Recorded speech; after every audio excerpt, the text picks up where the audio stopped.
آج تیسرے رکوع کا آغاز ہے اور اس رکوع میں اللہ تعالیٰ نے کافروں کو کچھ باتوں کی جوابات دیے ہیں، کچھ اپنی نشانیاں ان کو سمجھانا چاہیے، کیونکہ کافر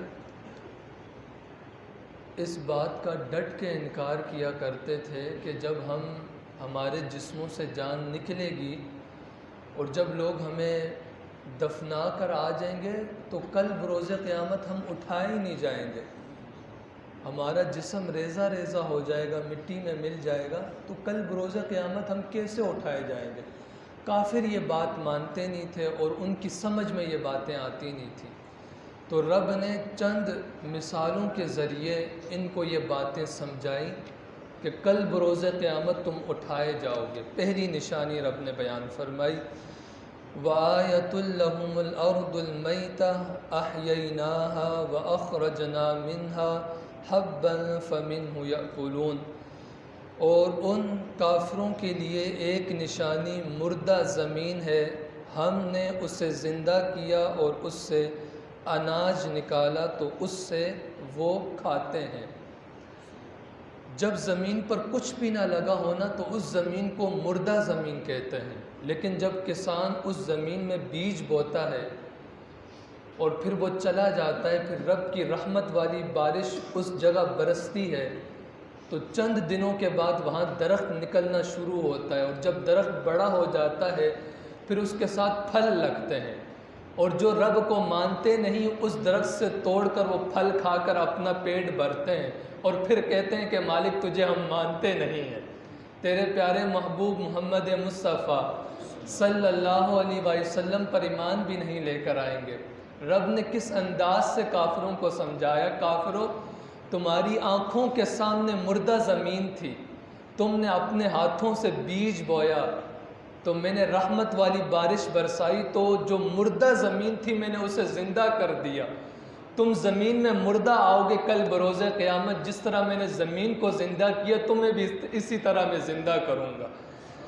پھر آگے ارشاد فرمایا، وَجَعَلْنَا فِيهَا جَنَّاتٍ مِّن نَخِيلٍ وَأَعْنَابٍ وَفَجَّرْنَا فِيهَا مِنَ الْعُيُونِ، اور ہم نے اس میں کھجوروں اور انگوروں کے باغ بنائے اور ہم نے اس میں کچھ چشمے بہائے۔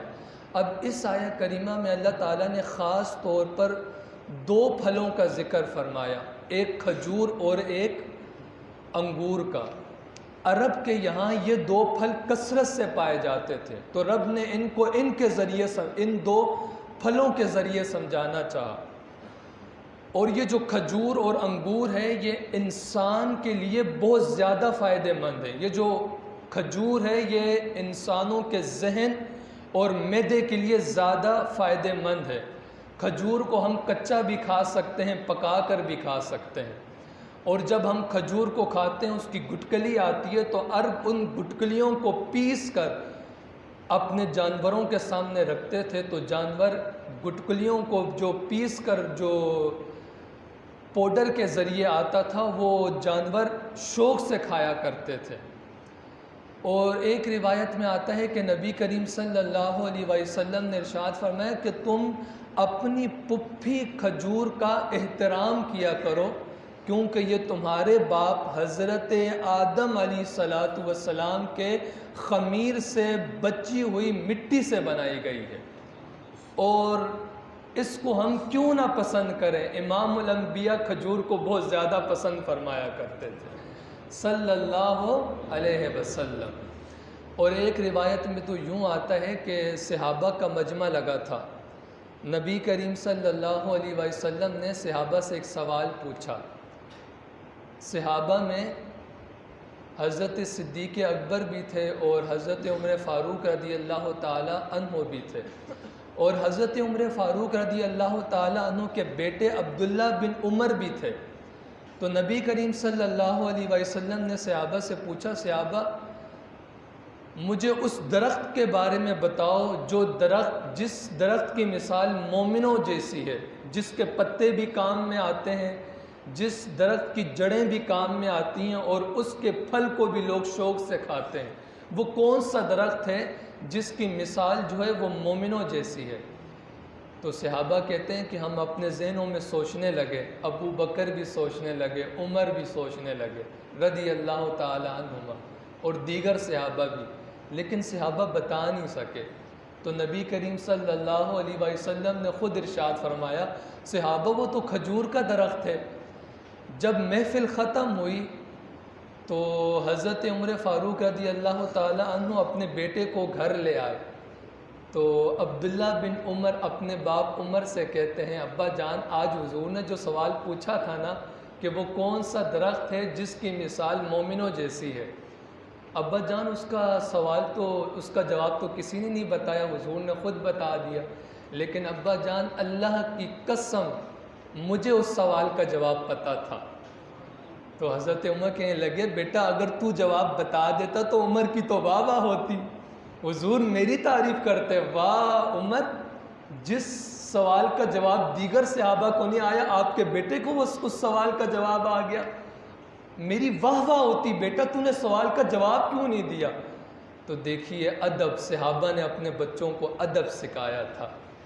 کیسا ادب تھا؟ چھوٹے سے بیٹے عبداللہ بن عمر کہتے ہیں، ابا جان جس سوال کا جواب ابو بکر نہ بتائیں تو عمر کے بیٹے کی یہ جرت اس سوال کا جواب عمر کا بیٹا بتا دے۔ اچھا آج بڑے بات کر رہے ہو نا تو چھوٹے بیچ میں آ کر ٹپک جاتے ہیں اور کہتے ہیں ابا جان ہمیں آتے ہیں ہم بتاتے ہیں، تو وہ باپ فخر کر رہا ہوتا ہے 10 بندوں کے بیچ میں بیٹھ کر کے ہمارے بچے نے سوال بتا دیا۔ یہ ماڈرن زمانے کا قسم بچہ ہو سکتا ہے، لیکن نبی کریم صلی اللہ علیہ وسلم کی شریعت کے مطابق ہم نے اپنے بچوں کو ادب سکھایا ہوتا تو وہ بچے بیچ بڑوں کی بات میں آ کر اس انداز سے نہ کہتے۔ تو یہ ادب صحابہ نے اپنے بچوں کو سکھایا تھا جو آج کے اس دور میں ہمارے بچوں سے نکلا جا رہا ہے۔ پھر آگے ارشاد فرمایا کہ کھجوروں اور انگوروں کے باغ بنائے اور ہم نے اس میں کچھ چشمے بہائے، لِيَأْكُلُوا مِن ثَمَرِهِ تاکہ لوگ اس کے پھلوں میں سے کھائیں، وَمَا عَمِلَتْ أَيْدِيهِمْ اب رب نے فرمایا کافرو تم پھل کھاتے ہو، تمہارا پیٹ بھرتا ہے، اب تم بتاؤ کیا تم نے ان پھلوں کو تم نے اپنے ہاتھوں سے تم نے خود اگایا تھا؟ اللہ اکبر، جب تم نے اگایا نہیں تو تم رب رحمان کا کلمہ پڑھو نا، میرے محبوب پہ ایمان لے کر آؤ۔ آگے ارشاد فرمایا افلا یشکرون تو کیا وہ شکر نہیں ادا کرتے؟ میں اور آپ شکر ادا نہیں کرتے۔ رب کی کتنی نعمتیں آج ہمارے پاس موجود ہیں۔ آج کچھ لوگ ایسے بھی ہیں جو سحری میں ہم تو کتنی نعمتیں کھا کر پیٹ پھل کر کے آئے ہوتے، لیکن کچھ یتیم بچے ایسے ہیں کہ بھوکا روزہ رکھ لیتے ہیں، وہ بھوکا روزہ رکھ کر بھی رب کا شکر ادا کرتے ہیں، اور ہم پیٹ بھر کر بھی آج کا جوان سحری کر کے نا اس سے نماز نہیں پڑھی جاتی، وہ نرم بستر پر سو جاتا ہے۔ ہمیں تو رب کی نعمتیں کھا کر سحری کر کر مسجد میں آنا تھا، اپنی پیشانی کو سجدے میں رکھ کر رب کو پکارنا تھا اور رب کا شکر ادا کرنا تھا، لیکن ہم رب کا شکر ادا نہیں کرتے۔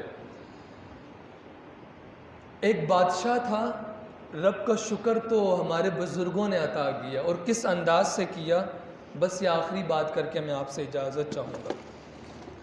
ایک بادشاہ تھا، وہ عربی نسل کے گھوڑے پر بیٹھ کرنا اور اس کے آس پاس غلام بھی تھے، وہ جا رہا تھا تو دریا کے کنارے نا بہت سارے فقیر بیٹھے تھے، کچھ لیٹے ہوئے تھے کچھ بیٹھے ہوئے تھے، تو اس بادشاہ کا نا وہاں سے گزر ہوا تو اس بادشاہ نے اپنی سواری روکی، تو بہت سے فقیر نے جب بادشاہ کو دیکھا نا تو سارے فقیر جو لیٹے ہوئے تھے اور جو بیٹھے ہوئے تھے وہ اٹھ کر بادشاہ کے پاس آ گئے اور اپنے ہاتھ بادشاہ کے سامنے پھیلا لیے، اور بادشاہ پھر ان کو بھیک دیا کرتے تھے۔ لیکن بادشاہ نے دیکھا ایک فقیر تھا، وہ ان میں اللہ والا فقیر تھا، باقی سب مانگنے والے تھے، وہ جو لیٹا ہوا تھا نا ایک، وہ اللہ والا تھا۔ بادشاہ نے کہا یہ جو فقیر لیٹا ہوا ہے سب میرا استقبال کرنے کے لیے سب فقیر اٹھ گئے، لیکن اس فقیر کے اندر اتنی اکڑ ہے، میں آ گیا لیکن یہ لیٹا ہوا ہے اور یہ مجھے دیکھ بھی رہا ہے۔ تو بادشاہ خود چل کے اس فقیر کے پاس آیا. اللہ والے کسی کے پاس چل کے نہیں جاتے، بلکہ لوگ اللہ والوں کے پاس خود چل کے آتے ہیں. تو بادشاہ آیا اور بادشاہ نے کہا سارے فقیر اٹھ کے میرے پاس آ گئے، تو میرے پاس چل کے نہیں آیا، چل یہ بتا تیرا حال کیسا ہے. تو اللہ والے تھے نا، بادشاہ کو سبق دینا چاہتے تھے. تو اللہ والے کہنے لگے بادشاہ کیا بتاؤں، یہ جو دانت دیکھ رہے ہیں نا، یہ رب کی نعمتیں کھا کھا کے ٹوٹا ہے، لیکن زبان پھر بھی رب کی ناشکری کرنے سے باز نہیں آتی، پھر بھی رب کی ناشکری کر رہی ہوتی ہے. بادشاہ نے پھر پوچھا او فقیر بتا تیری زندگی کیسے گزر رہی ہے. تو وہ فقیر کہنے لگا بادشاہ کچھ تیری جیسی گزر رہی ہے اور کچھ تجھ سے اچھی بھی گزر رہی ہے. بادشاہ کہنے لگا دماغ تو سیٹ ہے، میں پھولوں کے بستر پہ سوتا ہوں، تو زمین پہ لیٹا ہوا ہے، پتھروں پہ لیٹا ہوا ہے، اور تو کہہ رہا ہے کہ میری جیسی زندگی اور مجھ سے اچھی زندگی بھی گزار رہا ہے. میری جیسی زندگی تو کس طرح گزار ہے اور مجھ سے اچھی زندگی کس طرح گزار رہا ہے. تو وہ فقیر کہنے لگے بادشاہ تو جب پھولوں کے بستر پر سوتا ہے نا، اور جب میں زمین پر سوتا ہوں، جب تیری اور میری آنکھ لگ جاتی ہے نا، تب تجھے نہیں پتہ ہوتا کہ میں پھولوں کے بستر پر سویا ہوتا ہوں، اور اس وقت مجھے بھی نہیں پتہ ہوتا کہ میں زمین پر لیٹا ہوں. اس وقت تیری اور میری زندگی ایک جیسی گزر رہی ہوتی ہے، دونوں کو نہیں پتہ ہوتا کہ ہم لیٹے ہوئے کہاں ہیں. تو بادشاہ نے کہا کہ مجھ سے اچھی زندگی کس طرح گزر رہی ہے. تو وہ اللہ والے کہنے لگے بادشاہ تو ساری رات پھولوں کے بستر پر سویا رہتا ہے، لیکن میں پتھر کی زمین پر جب سوتا ہوں نا، تو رات کے پچھلے پہر جب رب اپنی شان کے مطابق پہلے آسمان پہ آ کے اپنے بندوں کو پکار رہا ہوتا ہے، میرے بندوں آؤ مجھ سے مانگو، تو بادشاہ ہو کر اپنا بستر پھولوں کا بستر گرم کر رہا ہوتا ہے، لیکن میں رب کی زمین پتھریلی زمین سے اٹھ کر رب کے سامنے اپنی جھولی پھیلا دیتا ہوں.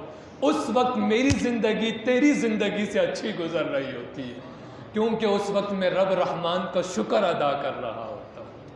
لیکن میں اور آپ سحری میں کئی ساری نعمتیں کھا کر، افطاری میں کئی ساری نعمتیں کھا کر میں اور آپ رب کا شکر ادا نہیں کرتے. یہ بات یاد رکھیے گا، اگر آپ رب کی نعمتوں کا شکر ادا نہیں کریں گے تو ہماری جو نعمتیں وہ کم ہوتی چلی جائیں گی. لیکن جب آپ رب کی نعمتوں کا شکر ادا کریں گے تو یہ رب کا وعدہ ہے، رب آپ کو اور نعمتیں عطا فرمائے گا. اگر آج آپ کے دسترخوان پر 2 چیزیں پڑی ہیں، آپ آج شکر کریں گے تو کل پرسوں آپ کے دسترخوان پر 2 نہیں 10 چیزیں پڑی ہوں گی. تو رب نے فرمایا تم شکر کرنے والے بن جاؤ، میں تمہیں اور زیادہ عطا فرماؤں گا. یہ کافروں کا یہ انداز رہا ہے، افلا یشکرون، وہ شکر ادا نہیں کرتے. اللہ رب العزت سے دعا ہے کہ اللہ تعالیٰ پاک ہے وہ جس نے سب جوڑے بنائے زمین کی اگائی ہوئی چیزوں سے اور لوگوں سے اور ان چیزوں سے جنہیں وہ جانتے بھی نہیں ہیں. اللہ تعالیٰ نے ہر چیز میں، جتنی بھی اس کائنات میں رب نے جو چیز بنائی وہ جوڑے جوڑے بنائے. زمین پر رینگنے والی جو مخلوق ہے رب نے اس میں بھی جوڑے بنائے، آسمان میں جو اڑنے والی مخلوق ہے رب نے اس میں بھی جوڑے بنائے، سمندر کے اندر تیرنے والی جو مخلوق ہے رب نے اس میں بھی جوڑے بنائے، یہاں تک کہ اللہ نے انسانوں میں بھی جوڑے بنائے. اور رب فرماتے ابھی تو بہت سی مخلوقات ایسی ہیں ان میں جوڑے ہیں لیکن تم ابھی جانتے نہیں ہو. ایسی بھی مخلوقات ہیں تم ابھی تک ان مخلوقات تک تمہاری رسائی نہیں ہوئی، تم پہنچ ہی نہیں پائے، لیکن میں رب نے ان میں بھی جوڑے جوڑے بنائے ہیں.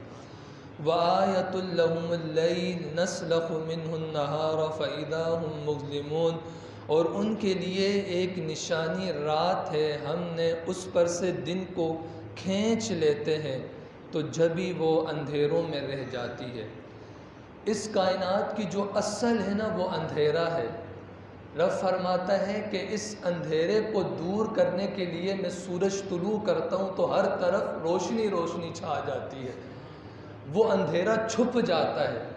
پھر میں اس کائنات کی اصل جو ہے رات ہے، پھر میں اس سے دن کو کھینچ لیتا ہوں تو رات ظاہر ہو جاتی ہے۔ کافر کہتے ہیں مالک ہم اس دنیا میں آئے ہیں، ہمیں دفنا کر چلے جائیں گے تو کل بروز قیامت اٹھائے نہیں جائیں گے۔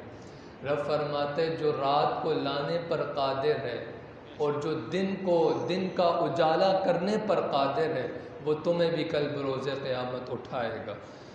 وَالشَّمْسُ تَجْرِي لِمُسْتَقَرٍّ لَهَا، اور سورج اپنے ٹھہرنے کے وقت تک چلتا رہے گا۔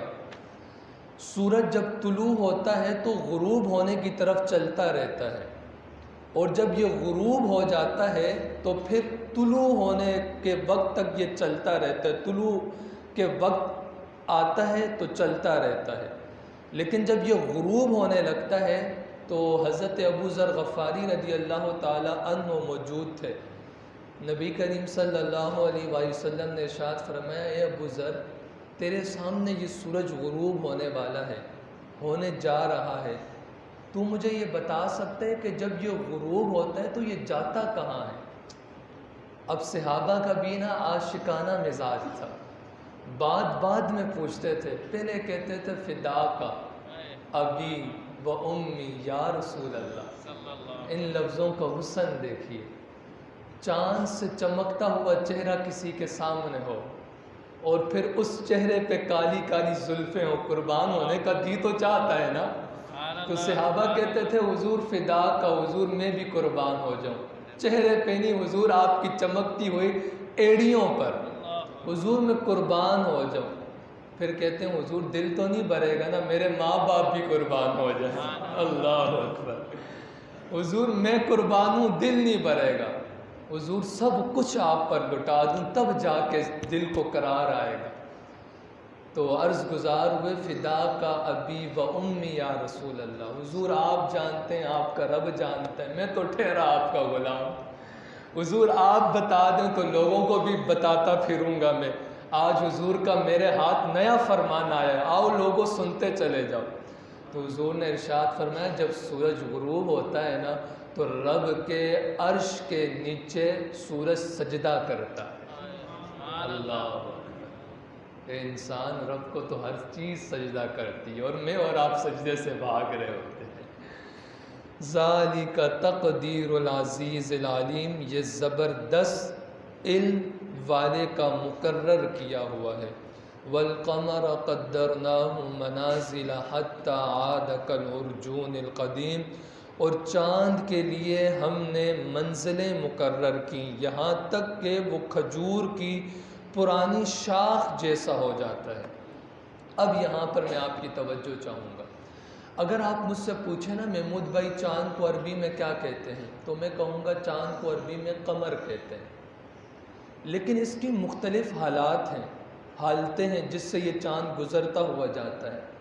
جب یہ چاند پہلی رات کا ہونا تو اسے ہلال کہتے ہیں، پھر یہ چلتا چلتا جب 14ویں رات کا آتا ہے نا، 14ویں رات کا ہوتا ہے تو اسے قمر کہتے ہیں، تب یہ چاند جوانی پہ فل جوانی پر ہوتا ہے، اور پھر یہ اپنے بڑھاپے کا سفر کرتا ہے، آخری راتوں میں آ جاتا ہے، بوڑھا ہو جاتا ہے۔ رب نے فرمایا چاند پہ پھر ایک وقت پہلے یہ نکلتا ہے، پھر یہ جوان ہوتا ہے، پھر یہ بوڑھا ہوتا ہے، اور پھر ایسا ہو جاتا ہے جیسے کھجور کی پرانی شاخ ہو، جب کھجور لگی ہوئی ہو نا ٹہنی کے ساتھ تو مالی اسے پانی بھی وقت پہ دیتا ہے اور چلتے پھرتے لوگوں سے بھی بچاتا ہے کہیں میرے کھجور کی ان پھلوں کو نقصان نہ پہنچ جائے۔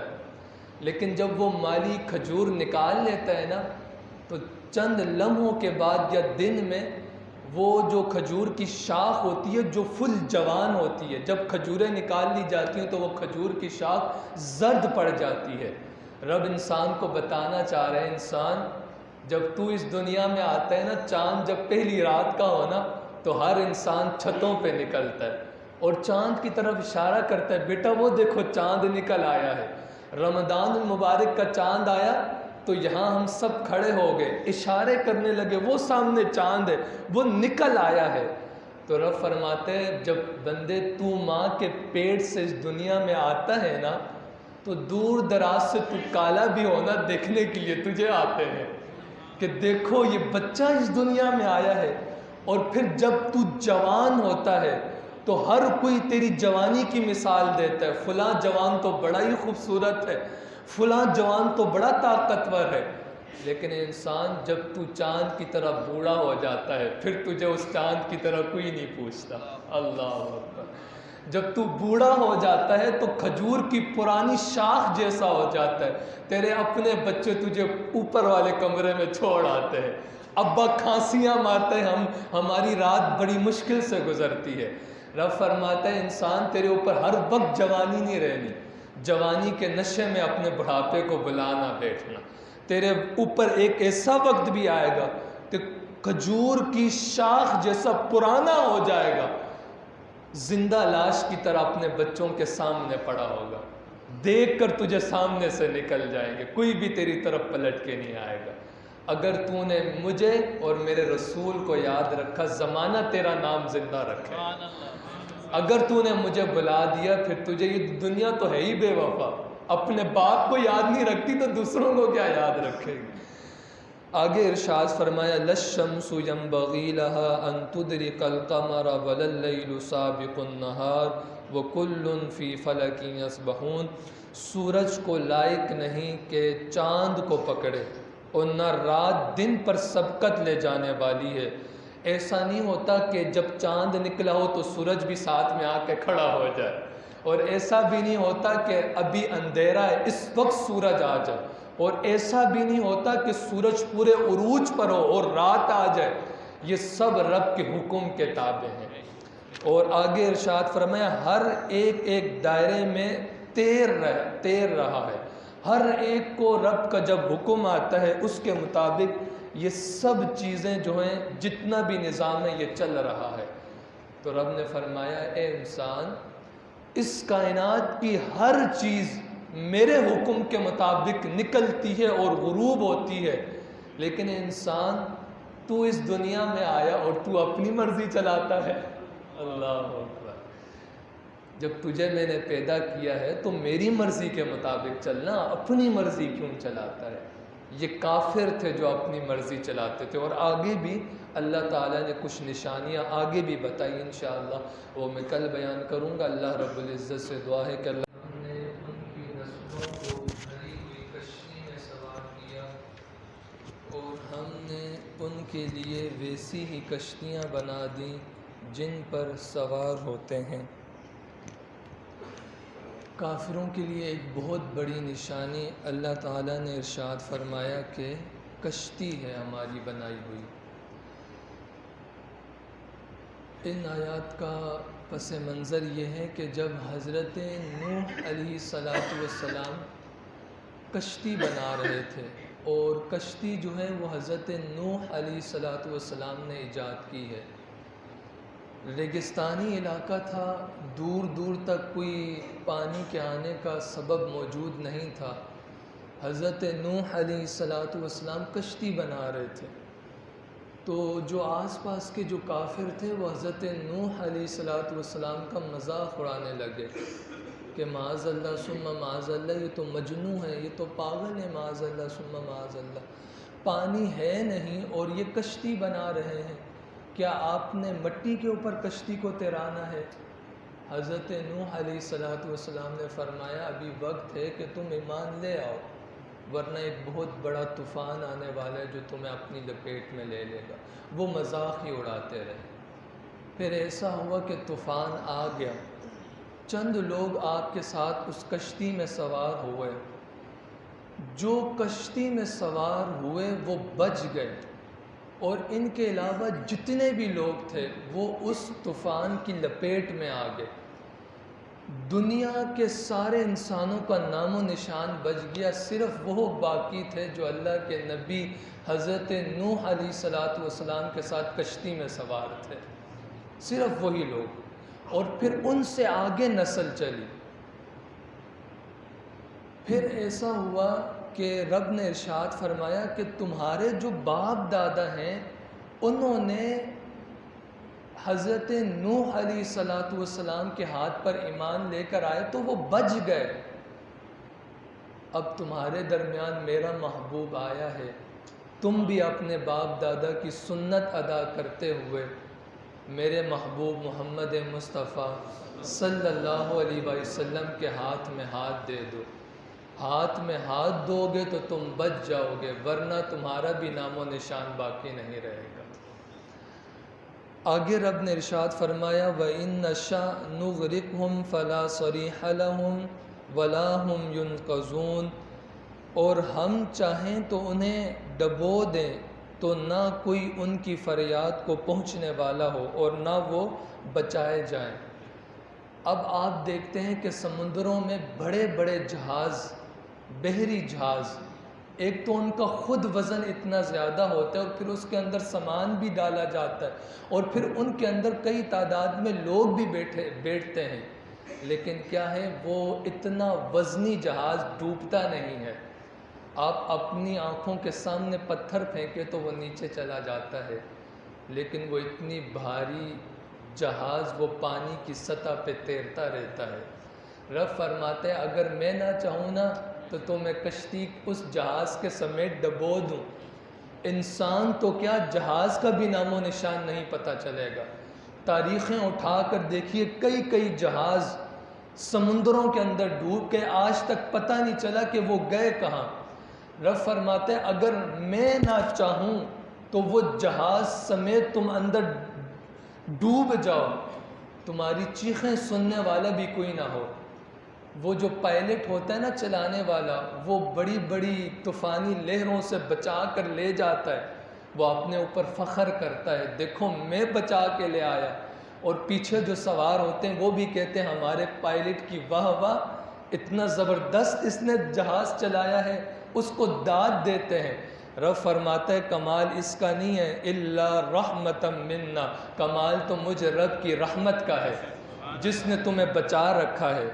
وَمَتَاعًا إِلَىٰ حِينٍ، ایک وقت تک فائدہ اٹھانے کی مہلت تک۔ رب فرماتا ہے اگر موت آئی ہو نا تو تمہیں اس جہاز سمیت انہی لہروں میں جو طوفانی لہریں آئی تھیں تمہیں اسی کے اندر ڈبو دوں، لیکن میری رحمت نے بھی تمہیں بچا لیا، اور دوسری بات یہ اس وقت تمہاری موت نہیں آئی ہوئی تھی۔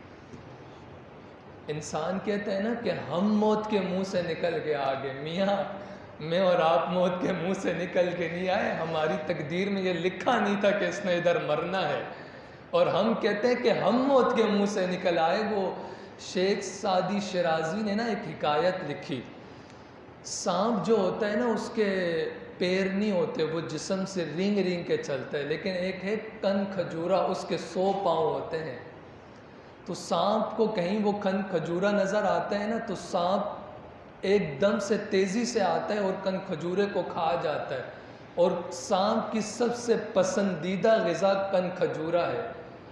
تو شیخ سعدی شیرازی فرماتے ہیں ایک دن سانپ نکلا نا تو سانپ کو کن کھجورا نظر آیا، سانپ نے اس کے پیچھے دوڑ لگائی اور اس کن کھجورے کو کھا لیا۔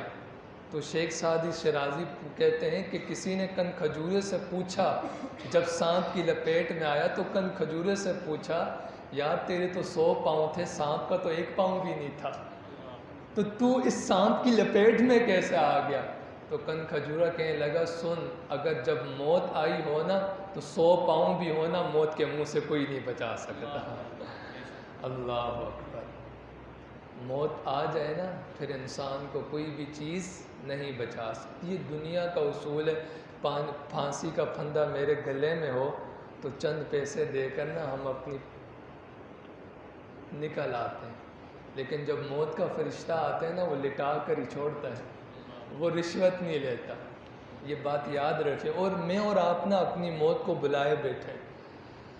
اگر مجھے اور آپ کو اپنی موت کا یاد رہے نا تو اللہ کی قسم جس طرح یہ آج رمضان المبارک کا مہینہ ہے، جس طرح رونق سجی ہے پورا سال اس طرح رونق سجی رہے۔ میں اور آپ اپنی موت کو بلائے بیٹھے ہیں۔ حضرت عمر فاروق رضی اللہ تعالی عنہ کے زمانے میں انسان موت کو بلائے بیٹھا ہے، رب کی اور جتنی بھی مخلوق ہے نا وہ موت کو نہیں بلائے بیٹھی، لیکن ایک انسان ہے وہ موت کو بلائے بیٹھا ہے۔ حضرت عمر فاروق رضی اللہ تعالیٰ عنہ کے زمانے میں سر بازار ایک نا اونٹ بدک گیا اور وہ اچھلنے لگا، اور جب اونٹ بدک جائے تو وہ کسی کے قابو نہیں آتا، تو بہت سارے صحابہ نے سانپ کو اپنے قابو میں کرنا چاہا لیکن سانپ قابو میں نہیں آیا۔ تو ایک صحابی آئے، کہا عمر آپ کو تو دیکھ کر شیطان بھی بھاگ جاتے، تو اونٹ کیا چیز ہے، ذرا بازار میں آئے نا، اونٹ بدک گیا ہے، وہ سیدھا کھڑے ہونے کا نام ہی نہیں لے رہا۔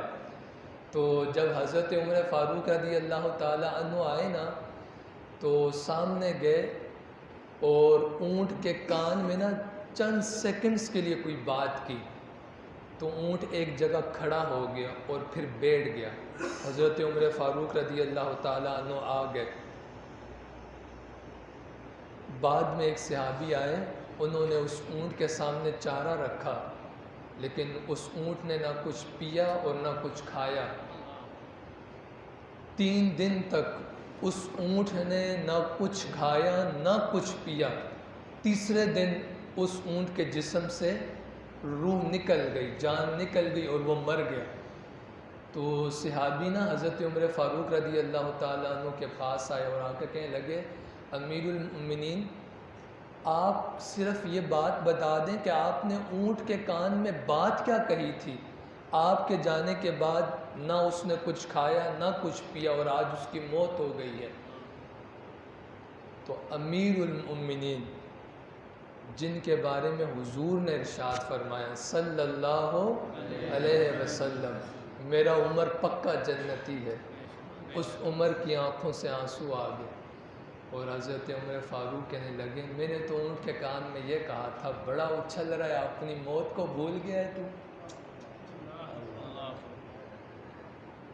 اونٹ کے کان میں عمر نے یہ کہا کہ اونٹ بڑا اچھل رہا ہے، موت کو بھول گیا ہے، اور وہ اونٹ نہ کچھ کھایا نہ کچھ پیا اور وہیں مر گیا۔ مجھے اور آپ کو تو جس زمین پہ میں اور آپ چلتے ہیں نا، وہ زمین 3 مرتبہ انسان کو کہتی ہے، وہ اکڑ کر چلنے والے انسان تو نے آنا میرے پاس ہے، پھر بھی انسان کہتے دیکھی جائے گی جب موت کا فرشتہ آئے گا، دیکھا جائے گا بھائی، ہم تو بخشے جائیں گے، کیوں؟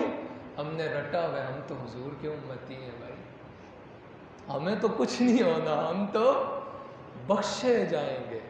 جوانوں، یہ جو آج جو ہم حضور کے دین کا مذاق اڑا رہے ہیں، مجھے پوچھئے قبر کے اندر ہم سے پوچھا نہیں جائے گا کہ جس نبی کے صدقے تمہیں جان ملی، تم نے اسی نبی کے دین کا مذاق اڑایا؟ اس بارے میں نہیں پوچھا جائے گا؟ یہ جو رٹی رٹائی باتیں نا کہ ہم بخشے جائیں گے حضور، اس بات کو ذہن سے نکال لیجئے اور تھوڑا عملی طور پر میدان میں آئیں۔ جس طرح یہ رمضان میں رونق لگی ہے نا، جب چاند دکھائی دے جائے نا عید کا، عشاء کی نماز میں بھی ایسی رونق لگی ہونی چاہیے، اور جو جب چاند دکھائی دے اور پہلی فجر ہو عید کے دن کی پہلی، ہم کہاں جا رہے ہیں ذرا آپ سوچئے؟ عید کی نماز پڑھنا کوئی فرض ہے؟ اچھا مجھے جواب نہیں دیں گے، آج میں نے دعا بھی نہیں کرانی۔ عید کی نماز پڑھنا فرض ہے؟ عید کی نماز میں جگہ نہیں ہوتی مسجد میں۔ فجر کی نماز پڑھنا کیا ہے؟ صف بھی پوری نہیں ہوتی۔ مجھے بتائیں وہ عید کی نماز میری اور آپ کی ہو جائے گی؟ فرض ہی نہیں ہوئے تو عید کی نماز کیسے ہوگی؟ ذرا سوچیں ان باتوں کو اور ان باتوں کو دل سے لگائیں اور ایسا نہ کریں۔ آپ سب محلے کے نا، کوئی وہ کہیں آغا خان سے تو اٹھ کر نہیں آئے یا سراب کوٹ سے تو نہیں آ رہے نا، آپ سب محلے کے، تو باقی دنوں میں آپ سب کہاں ہوتے ہیں؟ کہاں ہوتے ہیں آپ سب؟ میری اور آپ کی غلطی ہے کہ ہم وعدہ کر کے جاتے ہیں امام صاحب اب انشاءاللہ ہم آئیں گے، لیکن چاند رات وہی امام صاحب، مؤذن صاحب اور وہی جن کی داڑھیاں سفید ہوئی بھی ہوتی ہیں وہی ہوتے ہیں۔ تو ان باتوں کو دل سے لگائیں، ایسا نہ کریں۔ قبر میں خبر تداں پوسی بلیا جدوں منہ تے آسی مٹی، جب اپنے ہی منہ پہ مٹی ڈال کے جائیں گے سب کچھ سمجھ میں آئے گا اور ٹھیک طرح سے سمجھ آئے گا جو ہم نے مذاق اڑا رکھا ہے۔ اگر صبح صبح میری آپ کو کوئی باتیں بری لگ گئی ہوں تو یہ ہاتھ جوڑیں، مجھے آپ معاف کر دیجئے گا، میں آپ کا چھوٹا، جو مجھ سے بڑے میں ان کا چھوٹا بھائی ہوں، اور جو بزرگ ہیں میں ان کا بیٹا ہوں، تو بیٹا اور چھوٹا بھائی ہونے کے ناطے جو باتیں بری لگی ہوں تو ان کی میں آپ سے معافی چاہتا ہوں، مجھے یقین ہے کہ آپ مجھے معاف کر دیں گے۔ صلاۃ والسلام کے لیے کھڑے ہو جائیں۔ اس امید پر کہ تم پر رحم کیا جائے، اور جب کبھی ان کے سامنے رب کی نشانیوں میں سے کوئی نشانی ان کے پاس آتی ہے تو وہ اس سے منہ پھیر لیتے ہیں۔ اس آیہ کریمہ میں جب نبی کریم صلی اللہ علیہ وآلہ وسلم کافروں کے سامنے قرآن مجید کی آیات پڑھتے، بالخصوص جب عذاب کی آیات نبی کریم صلی اللہ علیہ وآلہ وسلم پڑھا کرتے تھے اور حضور فرمایا کرتے تھے کہ ڈرو، دنیا میں بھی کفر کی وجہ سے تم پر عذاب آ سکتا ہے، اگر آج نہ آیا تو کل بروز قیامت تمہاری پکڑ ہو سکتی ہے، اگر تم ایمان لے آؤ گے تو رب تم پر رحم فرمائے گا، تمہارے پچھلے سارے گناہوں کو معاف فرما دے گا۔ تو اس پر یہ الٹا نبی کریم صلی اللہ علیہ وآلہ وسلم کا مذاق اڑایا کرتے تھے، اور کوئی نشانی ان کے پاس آتی، قرآن مجید سب سے بڑی نشانی تھی کافروں کی ہدایت کے لیے، اور پھر اس کتاب میں رب نے جس نبی کے چہرے کی قسمیں کھائیں، جس کی زلفوں کی قسم کھائی، کافروں کے لیے وہ بھی سب سے بڑی نشانی تھی۔ سامنے ہونے کے باوجود بھی کافروں نے نہ مانا، تو رب نے فرمایا ان کے پاس کوئی نشانی آ جاتی ہے تو یہ منہ پھیر لیتے ہیں۔ پھر آگے ایک اور ان کی بات بتائی، وَإِذَا قِيلَ لَهُمْ أَنفِقُوا مِمَّا رَزَقَكُمُ اللَّهُ قَالَ الَّذِينَ كَفَرُوا لِلَّذِينَ آمَنُوا أَنُطْعِمُ مَن لَّوْ يَشَاءُ اللَّهُ أَطْعَمَهُ إِنْ أَنْتُمْ إِلَّا فِي ضَلَالٍ مُّبِينٍ۔ اور جب ان سے فرمایا جائے کہ اللہ کے دیے میں سے کچھ اللہ کی راہ میں خرچ کرو، تو کافر مسلمانوں کو کہتے ہیں کہ کیا ہم اسے کھلائیں جسے اللہ چاہتا تو کھلا دیتا، تم تو کھلی گمراہی میں ہو۔ جب ان سے کہا جاتا نا کہ تم اپنے مالوں میں سے کچھ اللہ کی راہ میں خرچ کرو، تمہیں رب نے دیا ہے تو جو مسکین ہے، غریب ہے، ان کی مدد کرو، تو یہ کہتے تھے کہ سب کو دینے والا اگر رازق اللہ ہے، رزق دینے والا اللہ ہے، دولت دینے والا اللہ ہے، اگر ہمیں دیے تو مسکینوں کو بھی رب دے دیتا۔ رب یہ چاہتا ہے معاذ اللہ کہ یہ مسکین جو ہیں غریب رہیں، تو جسے رب غریب رکھنا چاہے ہم اسے امیر کیوں کر دیں؟ اللہ اکبر! یہ ان کی ایک غلط سوچ ان کے اندر تھی، معاذ اللہ ثم معاذ اللہ۔ حالانکہ حدیث شریف میں آتا ہے کہ امیر کے لیے بھی آزمائش ہے اور غریب کے لیے بھی آزمائش ہے۔ حضور نے ارشاد فرمایا اگر رب چاہتا تو سب کو یہ امیر کر دیتا، اور اگر رب چاہتا تو سب کو محتاج کر دیتا، لیکن نہیں، ایسا نہیں کیا۔ بعض کو بعض پر فوقیت دی اور بعض کو بعض سے نیچے رکھا، کہ اس لیے جو اوپر والے ہیں وہ نیچے والوں کی مدد کریں، اور جو نیچے والے ہیں وہ اس غربت میں بھی رب کا شکر ادا کرتے رہے۔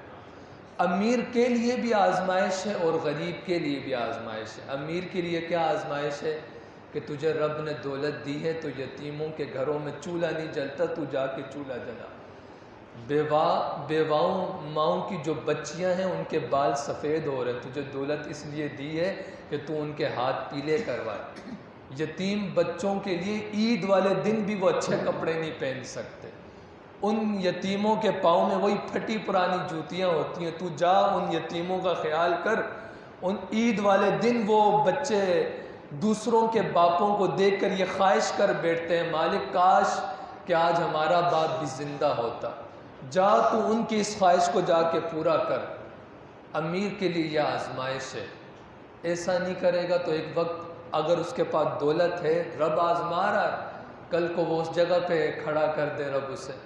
اور غریب کے لیے کیا آزمائش ہے؟ غریب کے لیے یہ آزمائش ہے کہ بھلے غربت آ جائے لیکن ہاتھ نہ پھیلانا۔ کبھی کسی کے سامنے ہاتھ نہ پھیلانا۔ اللہ ہے دینے والا، اس کا پیارے محبوب محمد مصطفیٰ صلی اللہ علیہ وآلہ وسلم نے ان کے سامنے اپنی عرضی رکھنا، کبھی لوگوں کے سامنے ہاتھ نہ پھیلانا۔ بقدر ضرورت اگر تیری جان گلے کو آ جائے تو پھر تو کسی کے سامنے سوال کر سکتا ہے، لیکن اگر جان گلے کو نہیں آئی، کچھ لوگوں کی عادت بن جاتی ہے اور پیشہ ور یہ تو پیشہ بنا لیا نا، اس میں جو حق اصل حقدار ہے وہ بیچارے کیسے رہے۔ باقاعدہ نبی کریم صلی اللہ علیہ وآلہ وسلم نے حضرت ثعبان بن مالک کو نا اپنے پاس بلایا اور حضور نے ارشاد فرمایا آج تو مجھ سے ایک وعدہ کر اور پھر میں بھی تجھ سے ایک وعدہ کرتا ہوں۔ ثعبان بن مالک کہنے لگے حضور میں کون سا وعدہ آپ سے کروں؟ تو حضور نے ارشاد فرمایا ثعبان تو مجھ سے یہ وعدہ کر زندگی بھر تو کسی کے سامنے ہاتھ نہیں پھیلائے گا۔ حضرت ثعبان کہتے ہیں حضور وعدہ رہا، زندگی بھر کسی کے سامنے ہاتھ نہیں پھیلاؤں گا۔ پھر حضور صلی اللہ علیہ وسلم نے مسکرا کر فرمایا پھر مجھ محمد کا بھی وعدہ ہے، رب تعالیٰ کل بروز قیامت بغیر حساب و کتاب تجھے جنت میں داخل فرما دے گا۔ اللہ اکبر۔ ہاں یہ ہاتھ نہ پھیلانا کسی کے سامنے، اگر زیادہ ضرورت پڑی تو بابا فرید کی طرح اپنی پیشانی جو ہے شہر مدینہ کی طرف کر لینا، انشاءاللہ ٹھنڈی فضائیں آئیں گی کبھی نہ کبھی۔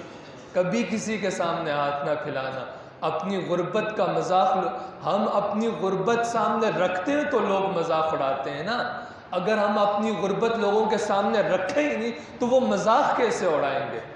اگر دن میں ایک وقت کا بھی کھانا کھاتے ہیں نا تو امیروں کو کہو ہم پر رب کا بڑا ہی فضل ہے، وہ کہے گا واقعی میں اس پر بڑا فضل ہے۔ وہ ایک اللہ والے تھے نا، وہ نا راستے میں بیٹھے تھے چادر اوڑھ کر، سخت سردیوں کی سخت راتیں تھیں، تو راستے کے بیچ میں نا وہ چادر اوڑھ کے بیٹھے تھے، اللہ اللہ کر رہے تھے، تو ایک جانے والے نے دیکھا یہ کوئی فقیر ہے مانگنے والا، تو اس نے نا جھولی میں نا کچھ سکے ڈال دیے، تو اللہ والے نے اپنا جو ہے چہرے سے نقاب ہٹایا اور کہا ادھر آ، تو نے یہ کیا کیا ہے؟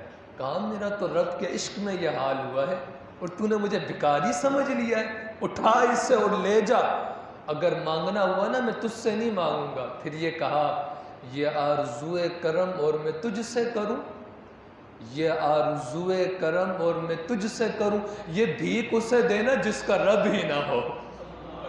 ہاں یہ بھیک اسے دینا جس کا خدا نہ ہو۔ ہاں کبھی دنیا والوں خودداری کے ساتھ زندگی گزارے۔ ہارون الرشید بادشاہ تھا نا، اور بادشاہوں کی اپنی سواری ہوتی ہے، اور بہلول دانا اللہ والا تھا۔ بہلول دانا نیچے بیٹھے ہوئے تھے تو وہ بادشاہ نا چلتے چلتے اپنی شاہی سواری کے ساتھ نا تو بہلول دانا کے سامنے آئے، تو ہارون الرشید کہنے لگے بہلول یار تو نے اپنے جسم پہ پھٹے پرانے کپڑے پہنے، چل جو مانگے گا نا میں تجھے دے دوں گا۔ تو بہلول دانا نا مسکرائے اور کہا ہارون الرشید یہ بتا تجھے کون دیتا ہے؟ ہارون الرشید کہنے لگا اللہ دیتا ہے۔ بہلول دانا کہنے لگا چل یہ بتا مجھے کون دیتا ہے؟ تو ہارون الرشید نے کہا تجھے بھی اللہ ہی دیتا ہے۔ اللہ اکبر۔ پھر بہلول دانا مسکرا کر فرمانے لگے ایسا تو نہیں ہو سکتا نا کہ رب تجھے دیتا جائے اور مجھ بہلول دانا کو بھول جائے دینا۔ اللہ اکبر۔ ان چیزوں کو سمجھے، ایسا ہو نہیں سکتا، بس رب آزما رہا ہے۔ شہر مدینہ کی طرف منہ کر کے بیٹھ جائیں، حضور سے مانگے، رب سے مانگے، انشاءاللہ کبھی نہ کبھی ٹھنڈی فضائیں آئیں گی، اور ایسی آئیں گی کہ امیر بھی ناز کر اٹھیں گے کاش کہ یہ دولت ہمارے پاس بھی آ جاتی۔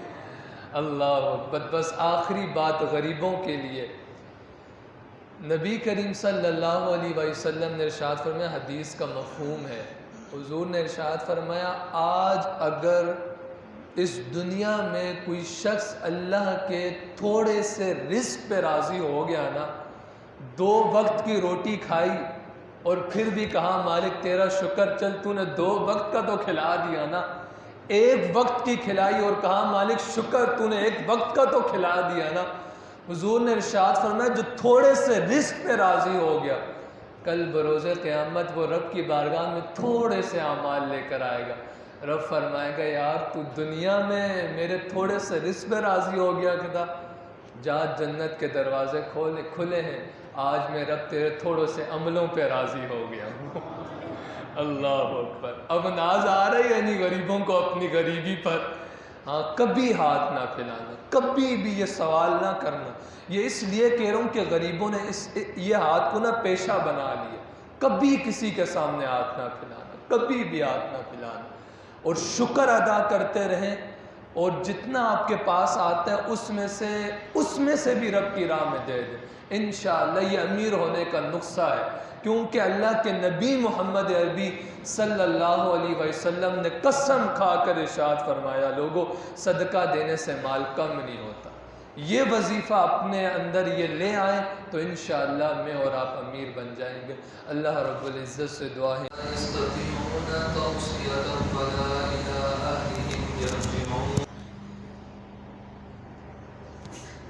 اور کہتے ہیں یہ وعدہ کب آئے گا؟ اگر تم سچے ہو تو بتاؤ۔ وہ صرف ایک چیخ کا انتظار کر رہے ہیں جو انہیں اس حالت میں پکڑ لے گی جب وہ دنیا کے جھگڑے میں پھنسے ہوئے ہوں گے، تو نہ وہ وصیت کر سکیں گے اور نہ ہی اپنے گھروں کی طرف پلٹ کر جا سکیں گے۔ جب نبی کریم صلی اللہ علیہ وآلہ وسلم قیامت کے عذابات کا ذکر سناتے کافروں کو، تو کافر یہ کہا کرتے تھے کہ یہ جو آپ جس قیامت کا ذکر کر رہے ہیں اور ہمیں عذابات سے ڈرا رہے ہیں، یہ قیامت آئے گی کب؟ اگر آپ سچے ہیں تو ہمیں ایک وقت بتا دیں، یہ عذاب آئے گا کب سے آپ بتاتے جا رہے ہیں، لیکن یہ عذاب ابھی تک ہم نے اپنی آنکھوں سے دیکھا کوئی نہیں۔ اب ضروری نہیں ہوتا کہ کافروں کی ہر بات کا جواب اللہ تعالیٰ اپنے پیارے محبوب محمد مصطفیٰ صلی اللہ علیہ وآلہ وسلم کے ذریعے سے ان تک پہنچائے۔ تو جب انہوں نے کہا نا کہ اگر آپ سچے ہیں تو بتائیں کہ قیامت آئے گی کب، تو رب نے فرمایا محبوب آپ ان کی اس بات پر اپنا دل چھوٹا نہ کریں، یہ تو ایک چیخ کا انتظار کر رہے ہیں، جب وہ ان کے کانوں میں سنائی دے گی تو یہ اپنے گھروں کو بھی پلٹ کر نہیں جا سکیں گے، اور نہ کوئی اپنے بچوں کو یہ کوئی وصیت کر سکیں گے، جہاں ہوں گے وہیں مر جائیں گے، ہلاک ہو جائیں گے۔ قیامت جو ہے وہ ایک دم اچانک سے آئے گی۔ اذا زلزلت الارض زلزالها واخرجت الارض اثقالها وقال الانسان ما لها، آسمان پھٹ جائے گا، زمین بھی پھٹ جائے گی، اور یہ کوئی قصہ کہانی بھی نہیں ہے۔ اسے قصہ کہانی نہ سمجھنا، یہ رب کی آیات پڑھ پڑھ کے میں آپ کو سنا رہا ہوں۔ آسمان پھٹے گا اور میں اور آپ اپنی آنکھوں سے دیکھیں گے، زمین پھٹے گی، اور جتنے خزانے ہیں زمین کے اندر وہ مردوں کی صورت میں، وہ سب مردے زمین جو ہے وہ باہر پھینک دے گی۔ جب یہ سارا منظر انسان اپنی آنکھوں سے دیکھے گا نا تو وقال الانسان ما لها، انسان کی آنکھیں پھٹی رہ جائیں گی، اور کتنی اچانک آئے گی، اور جب وہ آئے گی تو کیا ہوگا؟ یوم یجعل الولدان شیبا، پیدا ہوئے ہوئے بچے کے سیاہ بال، کالے بال سفید ہو جائیں گے۔